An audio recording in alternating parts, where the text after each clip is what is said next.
애틀란타 라디오 코리아 5월 31일 화요일, 오늘의 한 뉴스입니다. 미국에서 여름 여행철이 본격 시작되는 메모리얼데이 연휴 기간 전 세계에서 7,000건이 넘는 항공편이 결항해 여행객 피해가 속출하는 것으로 드러났습니다. 항공편 추적 사이트 플라이트 어웨어가 집계한 자료를 바탕으로 미 동부 시간으로 이날 오전 0시부터 오후 11시 52분 사이 1,634건의 항공편이 취소됐습니다.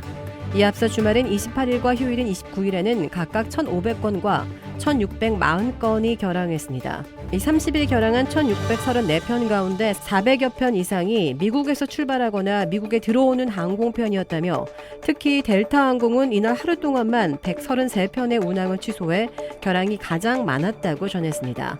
이는 델타항공이 이날 운항하기로 했던 전체 항공편의 4%에 해당하는 규모입니다. 델타항공은 기상악화와 항공교통 관저 조처에 따른 결과라고 밝혔습니다. 이 밖에 아메리칸 항공도 30일 오후 121편의 운항을 취소한 것으로 집계됐습니다.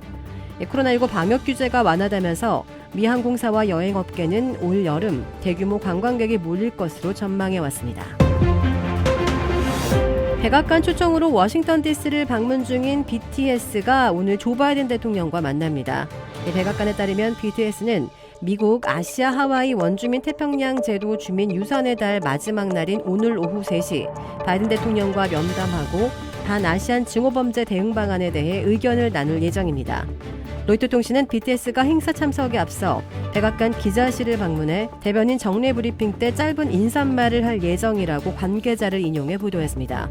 미국에서 아시아계 증오범죄는 코로나19 확산 이후 한층 심각한 사회 문제로 대두되어 오고 있습니다. BTS는 지난해 3월 애틀란타에서 한인 여성 4명의 목숨을 앗아간 총격 사건 등이 발생했을 당시 희생자 가족의 위로를 전하면서 인종차별과 폭력에 반대하는 입장문을 냈습니다. 문재인 정권 5년간 2차례나 구속 수감됐던 이재용 삼성전자 부회장이 새 정부 출범 후 외부 활동의 보폭을 넓히고 있습니다. 이 부회장은 최근 한미 정상회담을 위해 방한한 조 바이든 대통령의 삼성전자 평택 반도체 공장 시차를 직접 안내하며 스포트라이트를 받았고 대통령실 주간 재개 행사에도 적극 참석하며 변신을 꾀하는 모양새입니다.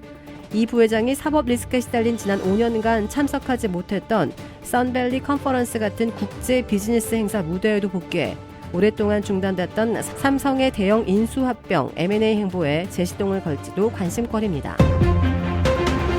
팬데믹 기간 중 불안 심리를 부채질하며 돈을 사취하는 노년층 상대 사기행위가 기승을 부리고 있습니다.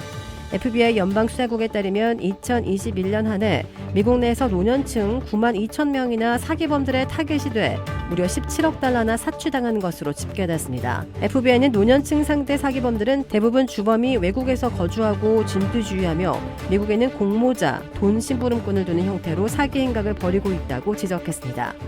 FBI는 9만 2천여 명이 17억 달러나 사치당한 것으로 신고됐으나 체포되는 사기범들은 그렇게 많지 않다고 인정하고 노년층이 사기당하지 않도록 극히 유의해 줄 것을 당부했습니다. 1,000만 달러의 복권에 당첨됐던 50대 한 남성이 여자친구를 살해한 혐의로 종신형을 선고받았습니다. 노스캐롤라이나주 릴랜드 출신의 54살 마이클 토드힐은 지난 2020년 7월 한 호텔에서 23살의 여자친구를 총으로 쏴 숨지게 한 혐의로 지난 27일 유죄 판결을 받았습니다. 1급 살인 혐의가 적용된 그는 가석방 없는 종신형을 선고받았습니다. 피해자는 당시 실종된 것으로 알려졌다가 이후 한 호텔에서 머리 뒤쪽에 총상을 입고 숨진 채 발견됐습니다. 검찰은 CCTV 영상을 분석해 호텔에 함께 있던 유일한 사람이 힐임을 밝혀냈고 그는 여자친구가 호텔에서 다른 남자와 문자를 하는데 격분해 범행을 저질렀다고 자백했습니다. 힐은 지난 2017년 8월 긁는 복권으로 1,000만 달러에 당첨된 바 있습니다. 배우 송강호가 진짜 칸의 남자가 되어 한국으로 귀국했습니다. 한국 배우 최초로 칸 나무주연상을 품은 송강호는 한국 영화 팬들에게 공을 돌렸습니다. 한국 영화 20년 만에 두 번째 칸 감독상을 들어올린 박찬욱 감독 역시 엉뚱한 상을 받았다며 겸손하고도 재치 있는 소감을 남겼습니다. 또 대중과 거리가 먼 예술영화로 여겨질까 우려된다며 그런 선입견은 버려달라고 당부했습니다. 칸 영화제에서 이관왕의 기록을 쓴 송강호, 박찬욱 두 사람은 훗날 다시 영화로 만날 날을 기약했습니다. 주택 구매뿐만 아니라 커머셜, 웨어하우스, 비즈니스 건물까지 부동산계의 큰손 이주환 부동산. 크레딧 카드 빚 최대 80%까지 탕감. 크레딧은 지켜드리고 빚은 줄여드리는 O3 컨설팅이 오늘의 한 뉴스를 후원합니다. 이상 애틀란타 라디오 코리아 5월 31일 화요일 오늘의 한 뉴스의 고지선이었습니다.